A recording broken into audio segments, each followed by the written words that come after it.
de la prospective, elle n'a pas pour objet de prédire l'avenir. Elle n'a pas pour objet non plus de le dévoiler, mais de nous aider à le construire, avec l'idée que l'avenir se construit. L'avenir n'est pas un déjà là qui est donné et qui marche inexorablement vers nous. Il est au lieu des possibles. Rêver, collaborer et se mettre en action pour un Sahel souhaitable à l'horizon 2040. Vous écoutez à présent le podcast Sahélien-Sahélienne 2040, porté par le campus de l'Agence française de développement. Ce podcast donne la parole à des personnalités inspirantes pour nous éclairer sur les enjeux de la région et décrypter ensemble le Sahel d'aujourd'hui et de demain grâce à la prospective positive. C'est parti, laissons place aux discussions.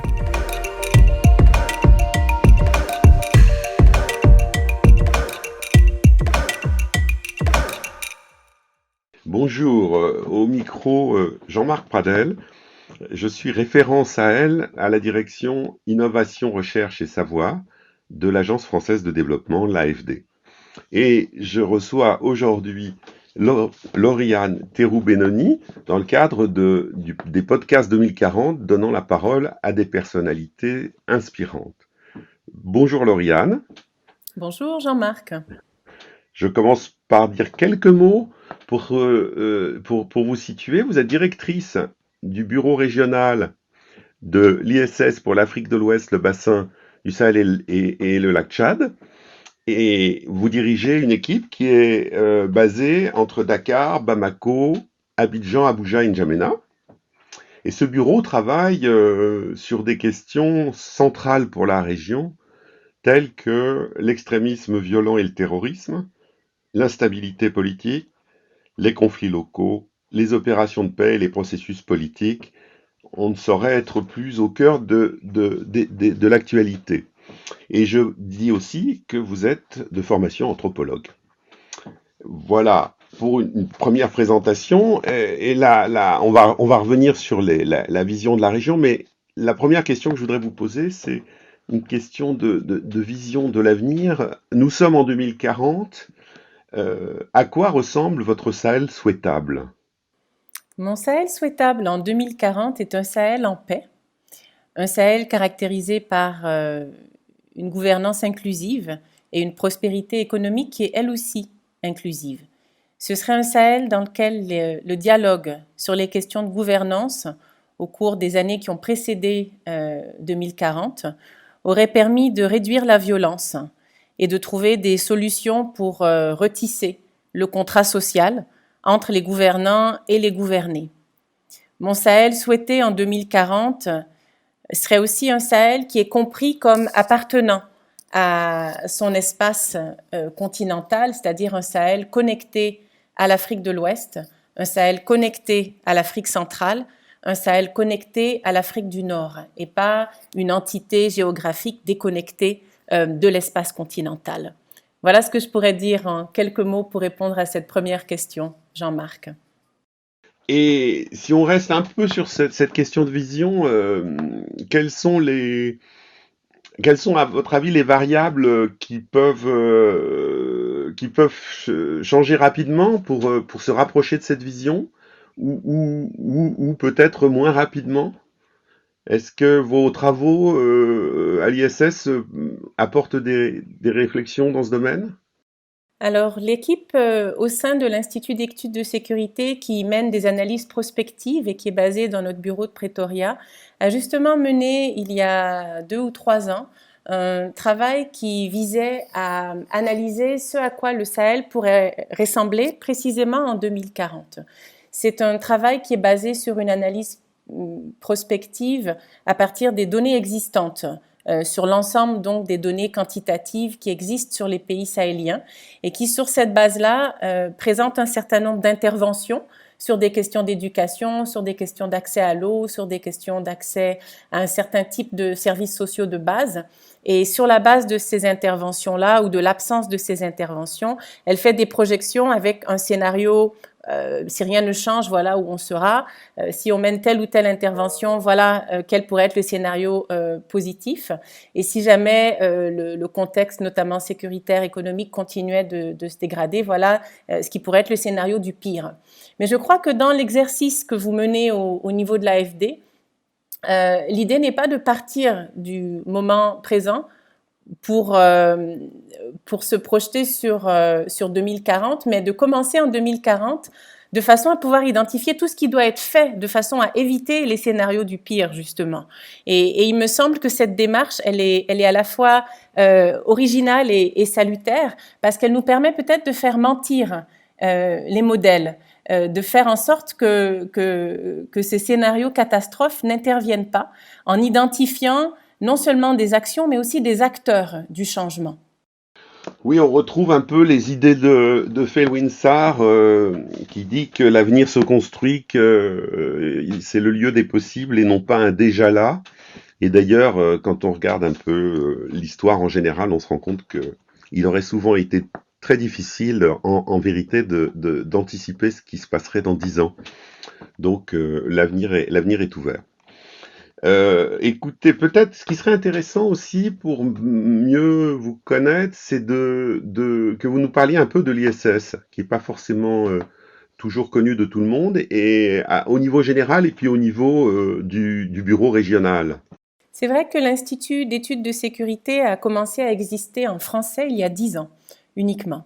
Donc l'Institut est davantage connu en Afrique anglophone. C'est une organisation qui est née il y a déjà 30 ans. Nous célébrons notre 30e anniversaire cette année. L'Institut est né en Afrique du Sud. C'est une organisation qui, au départ, a accompagné la transition vers la fin de l'apartheid en matière de réforme des forces de défense et de sécurité. Et 30 ans plus tard, donc, nous sommes devenus une organisation véritablement panafricaine. Le siège est toujours à Pretoria, mais nous avons des bureaux régionaux en Afrique de l'Est, à Addis, un bureau qui couvre donc la Corne de l'Afrique et qui gère nos relations avec l'Union africaine.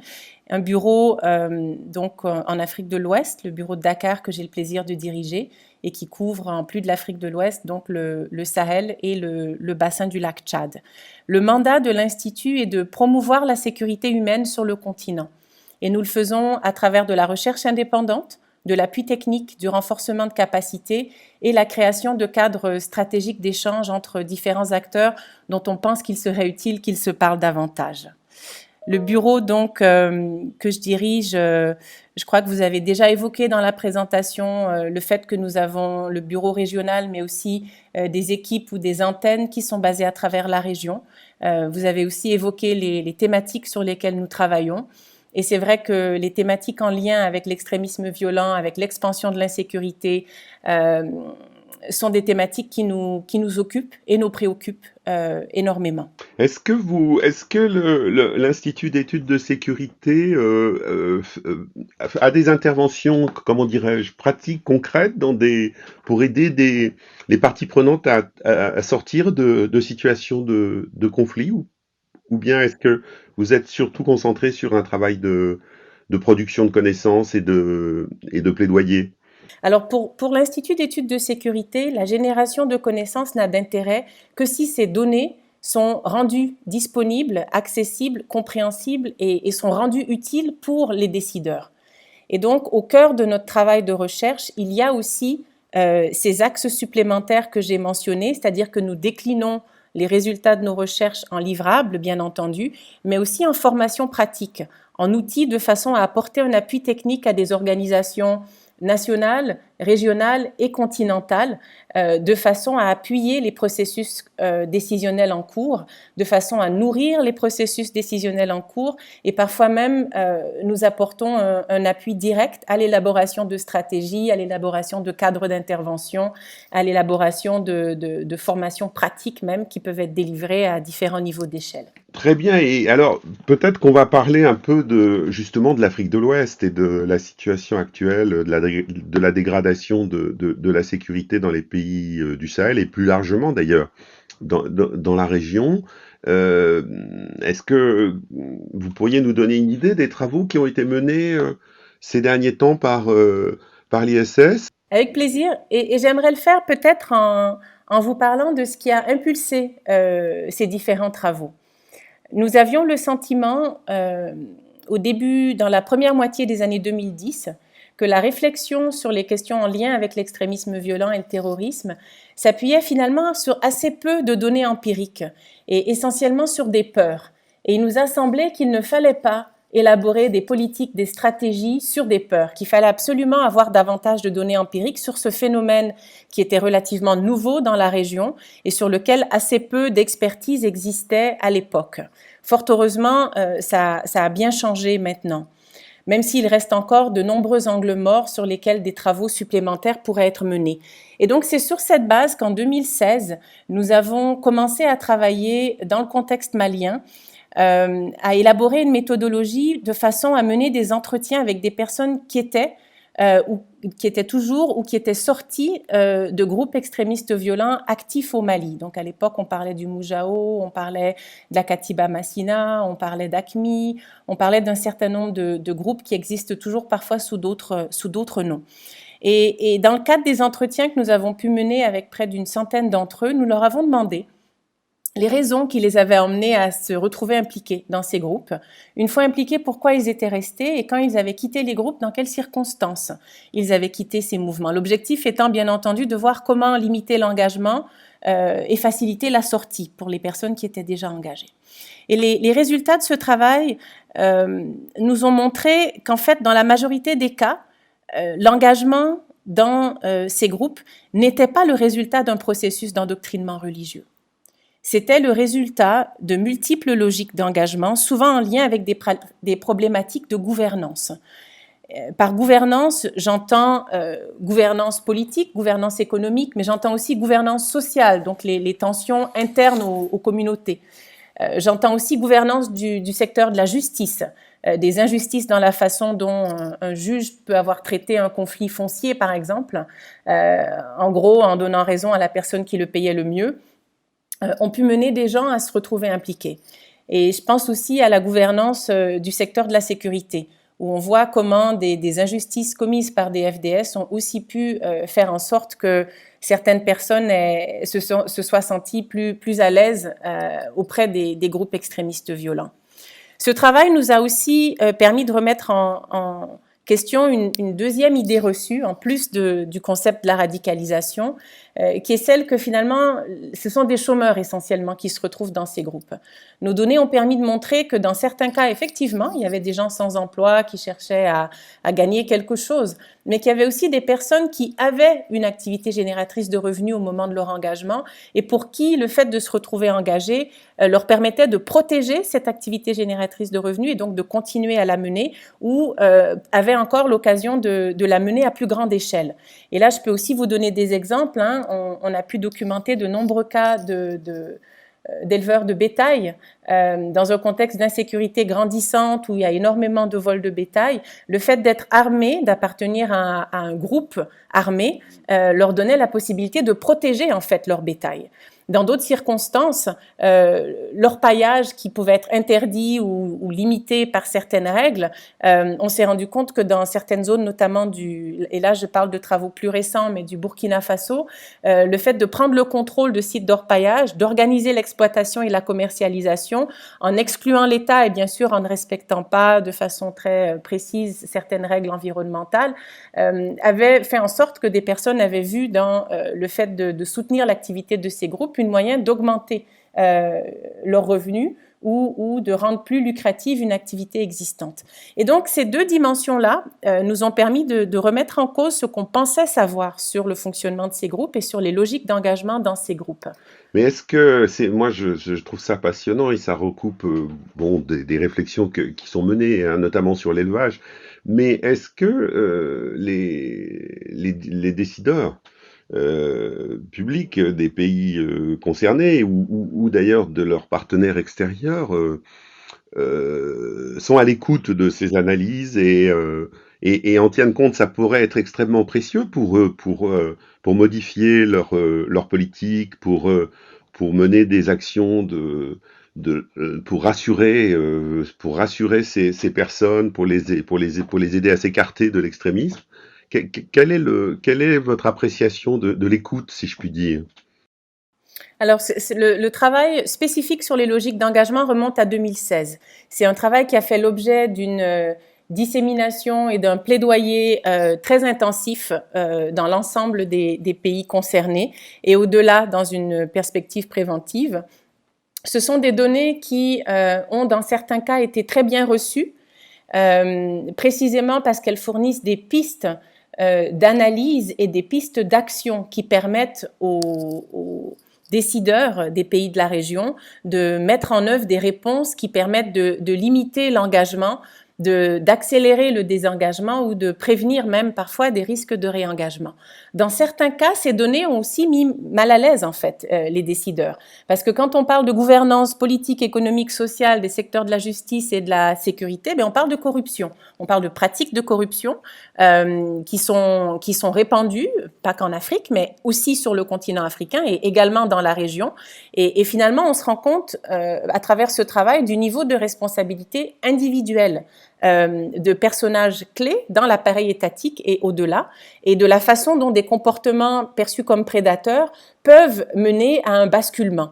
Et c'est la raison pour laquelle je parlais, quand vous me demandiez comment j'imaginais le Sahel en 2040, de l'importance de renouer le dialogue sur les questions de gouvernance pour réduire la violence, mais aussi pour retisser le contrat social entre les gouvernants et les gouvernés. C'est précisément parce que ces questions de gouvernance, elles sont apparues comme étant au cœur des problématiques sécuritaires dans l'ensemble de nos travaux. Et quels moyens vous utilisez pour diffuser ces réflexions, ces connaissances dans la société, dans ces pays?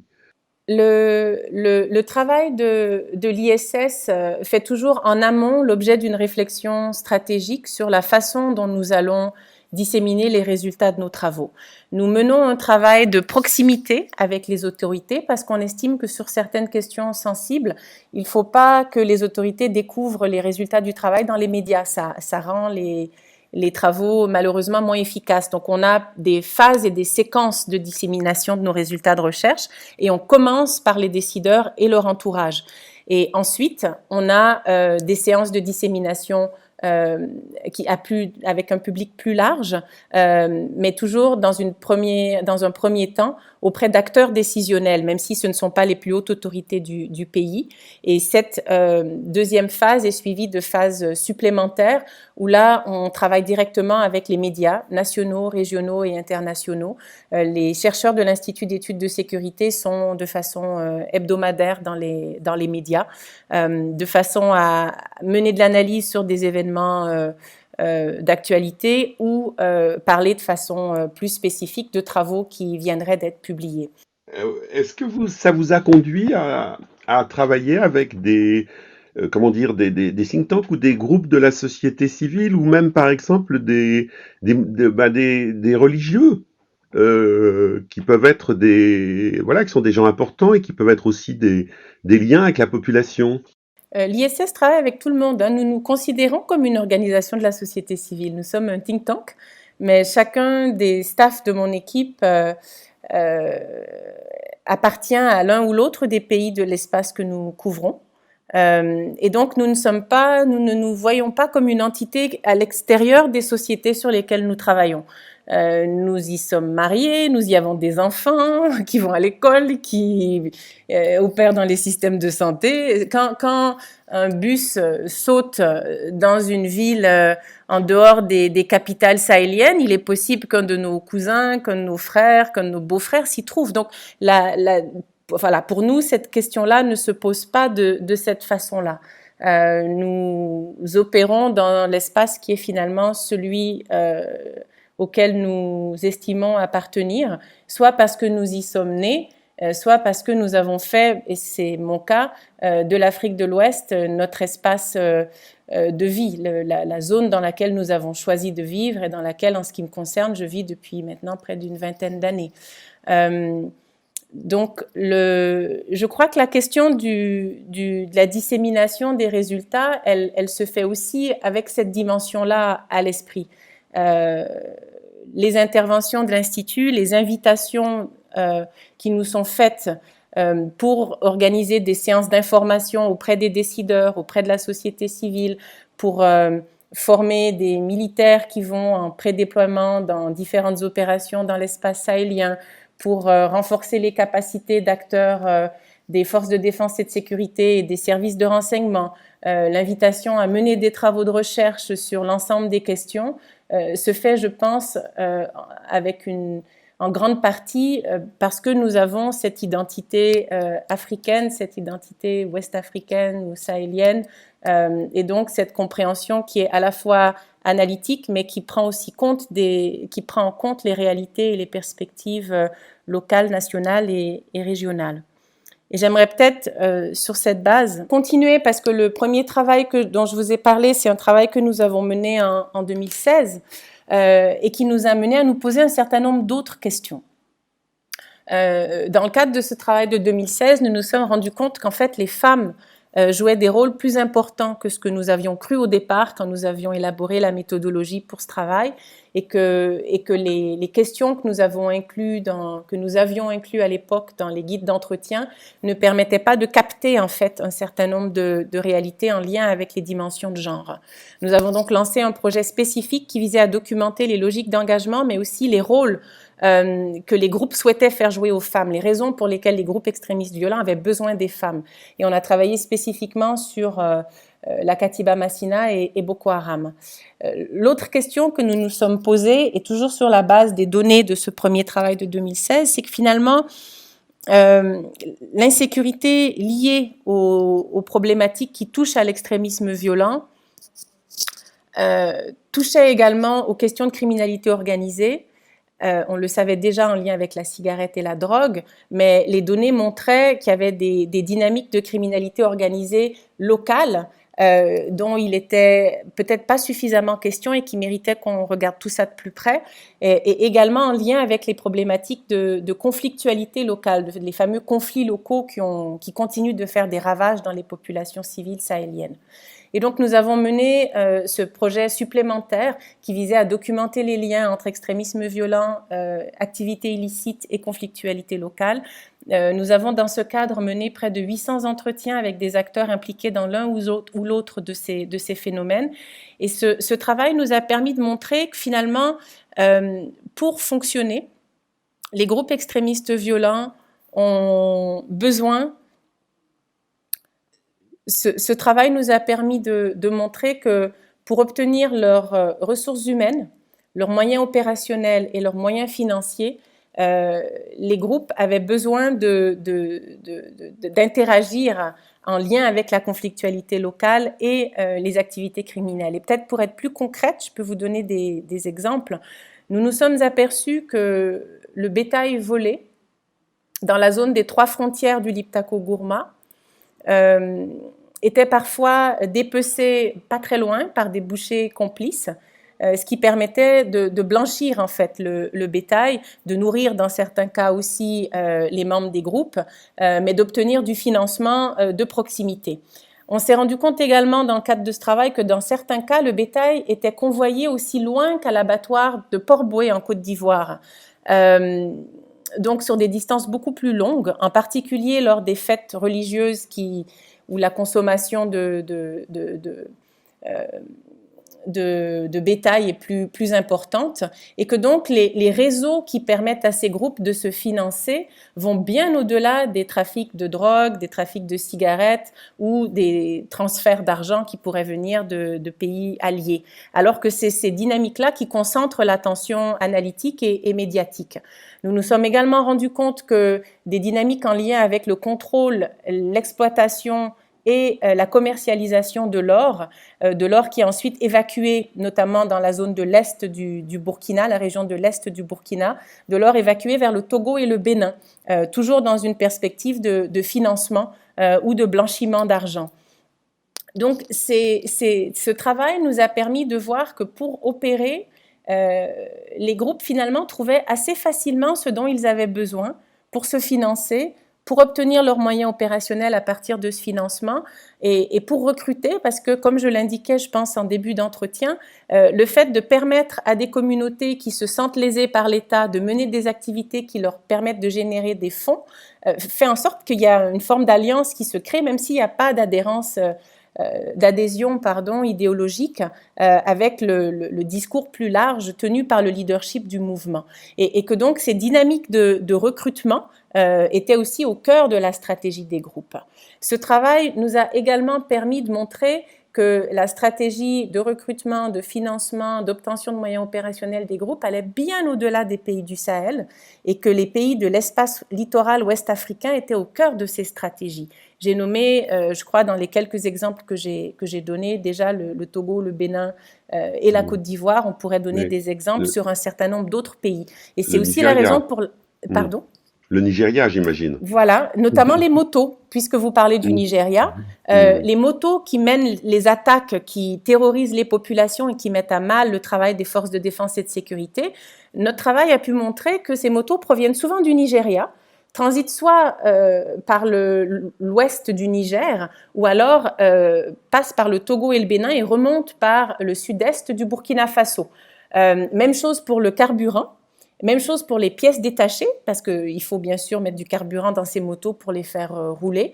Et donc, c'est à cause de tout ça que je disais en début d'entretien qu'il est important de comprendre le Sahel dans son espace régional et non pas comme une entité géographique isolée. Parce que l'insécurité à laquelle on fait face dans l'espace sahélien est quelque part alimentée par des activités illicites dans l'espace ouest africain de façon plus large. Et donc la réponse se trouve bien entendu au niveau des pays du Sahel, mais elle se trouve aussi quelque part dans l'espace ouest africain.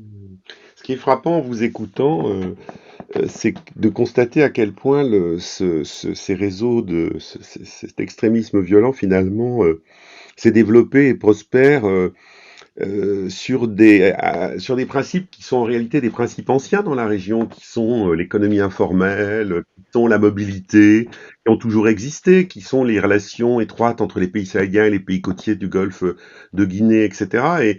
Et pendant longtemps, bon, ces choses, je veux dire, cette informalité n'a pas généré d'extrémisme violent jusqu'il y a peut-être une dizaine d'années ou un peu plus. Mais malheureusement, depuis cette époque-là, ces réseaux ont pris une grande ampleur et ça conduit à se demander dans quelle mesure les États de la région qui ont des moyens quand même assez limités, qui ne leur ont pas permis dans le passé de contrôler véritablement l'ensemble des territoires, pourront le faire à l'avenir. Je crois que ça soulève effectivement, sur le plan de l'analyse, un élément fondamental du mode de fonctionnement de ces groupes. Et j'entends par là le fait que les groupes exploitent les failles et les vulnérabilités de nos États, quelles que soient ces failles, en fait. Et effectivement, donc, des problèmes anciens, mais qui n'avaient pas fait l'objet d'une analyse détaillée ou qui n'avaient surtout pas fait l'objet d'une instrumentalisation parce qu'il n'y avait pas de groupe en mesure de le faire. Ces problèmes ne s'étaient pas manifestés avec ce niveau d'acuité ou n'avaient pas attiré d'attention particulière à l'époque. Et vous avez raison de faire référence à des pratiques qui sont très anciennes, hein, de mobilité, d'économie informelle, voilà. Et c'est précisément cette informalité qui fait que les États se retrouvent maintenant en urgence dans un contexte où une grande partie de leur budget national est consommée pour essayer de contenir l'insécurité. C'est là où ils doivent en même temps chercher à renouer le contrat social avec des populations qui se trouvent assez souvent dans des zones excentrées, qui ont un rapport à l'État qui est finalement assez distant. Et à essayer de formaliser des activités qui ne l'ont pas été depuis bien longtemps. Et c'est là tout le défi, effectivement, de la mise en place des réponses pour essayer d'endiguer le phénomène. En tout cas, Lauriane, vous m'avez convaincu, hein, c'est-à-dire que je vois que l'ISS produit vraiment des réflexions qui trouvent leur source auprès des personnes concernées. Et à vous entendre, on se dit que si les responsables, les décideurs des pays de la région, et peut-être aussi d'ailleurs de leurs partenaires extérieurs, dont on a peu parlé, portaient vraiment une attention fine à vos travaux, ça pourrait quand même contribuer à trouver des solutions. Moi, c'est un peu la conclusion à laquelle j'arrive en vous écoutant, parce qu'il y a j'ai rarement eu d'exemples. Bon, c'est vrai qu'il y a des études maintenant qui commencent à être menées, mais il y a peu d'études qui vont aussi au cœur du sujet, quoi, auprès des individus concernés, ce qui est pas facile, hein. C'est un métier que, visiblement, l'Institut a su développer. Ben, écoutez, il me reste à vous remercier pour ces propos vraiment passionnants et j'espère vous entendre à nouveau à différentes occasions parce que ça en vaut la peine. Je vous remercie pour vos bons mots, Jean-Marc. J'espère qu'on trouvera en vous quelqu'un qui nous aidera à faire entendre les conclusions de nos travaux dans le monde du développement et peut-être aussi dans l'espace décisionnel français. Et en tout cas, sachez que ce sera toujours un plaisir d'échanger sur ces questions. Merci. Au revoir, Lauriane. Merci, au revoir. Vous venez d'écouter un épisode du podcast Sahélien-Sahélienne 2040 du campus de l'Agence française de développement. Si vous avez apprécié cet épisode, n'hésitez pas à le partager autour de vous. Mais en fait, qu'est-ce que le programme Sahélien-Sahélienne 2040 ? Le programme Sahélien-Sahélienne 2040 est porté par le campus de l'Agence française de développement, parrainé par l'écrivain Felwine Sarr, en partenariat avec l'Institut des futurs souhaitables, l'école doctorale des ateliers de la pensée, l'Inter-Réseau développement rural et l'Agence Conseil Zeidé. Il rassemble une communauté d'actrices et d'acteurs du changement, sahéliens, qui ont l'envie de construire un nouveau récit collectif souhaitable pour leur région et d'agir ensemble pour qu'il se réalise. Pour découvrir le profil des personnalités inspirantes du programme Sahélien-Sahélienne 2040 et tous les épisodes de ce podcast, rendez-vous sur notre site internet. À très bientôt!